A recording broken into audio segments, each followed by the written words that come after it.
Il y a quelques années, j'ai été amené à passer 6 semaines en Finlande pour voir des écoles dans la ville d'Espoo. Ça m'intéressait vraiment de comprendre comment est-ce qu'on enseignait dans ce pays, puisque les élèves de la Finlande étaient parmi ceux qui obtenaient les meilleurs résultats dans le monde, et ce, en étant beaucoup moins longtemps à l'école que les élèves français. Il y a 4 éléments qui m'ont vraiment marqué dans les écoles que j'ai pu visiter, que j'aimerais vous présenter aujourd'hui et qui peuvent nous inspirer aussi en France. Le premier élément, c'est la place qui est donnée aux travaux manuels.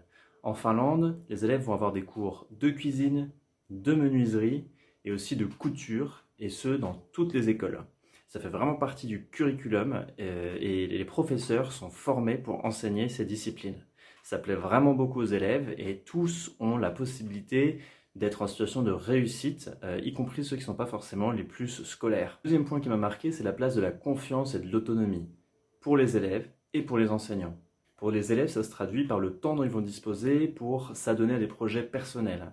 Mais c'est aussi le fait que les écoles soient ouvertes sur l'extérieur, ouvertes sur la ville, ouvertes sur la forêt. C'est enfin le fait que les coopératives d'élèves disposent d'un budget pour que les élèves puissent mettre en place des projets qui sont les leurs à l'échelle de l'école. Du côté des enseignants, eh bien déjà, il n'y a pas d'inspecteur, d'inspectrice de l'éducation nationale. Les écoles sont autonomes, elles disposent d'un budget et elles peuvent faire à peu près ce qu'elles veulent de ce budget tant qu'elles respectent les programmes. Donc on a par exemple des écoles qui décident d'investir énormément dans le numérique, d'autres qui vont pouvoir investir beaucoup plus dans l'équipement de leurs ateliers de menuiserie par exemple. La troisième chose qui m'a interpellé, c'était la place qui était donnée au numérique dans les écoles. Dans toutes les écoles que j'ai visitées, il y avait beaucoup de tablettes, des ordinateurs, des grands écrans dans les accueils. Et pour moi qui ne suis pas un fan inconditionnel du numérique, ça me questionnait. Alors il y a des endroits où tout cet équipement informatique était utilisé un peu comme des manuels scolaires classiques, donc là j'en voyais pas vraiment l'intérêt. Mais par contre, il y avait aussi des classes où là, le numérique allait vraiment servir à faciliter la différenciation, amener les élèves à faire des recherches, et donc ils étaient entraînés à faire des recherches pour travailler notamment sur leurs projets personnels. Quatrième chose à retenir, c'est la place qui est donnée au bien-être dans les écoles finlandaises.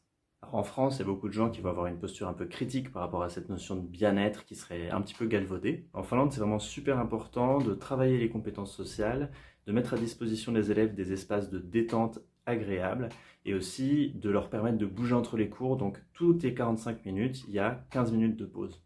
Beaucoup de classes sont équipées aussi d'un matériel qui va permettre de mettre en place ce qu'on appellerait ici la classe flexible. On a aussi des classes qui vont introduire la pédagogie assistée par l'animal dans l'idée de permettre à tous les élèves de se sentir bien en classe. Si vous avez des questions ou des remarques, n'hésitez pas à laisser un commentaire en vidéo et je serai heureux de vous lire et d'y répondre.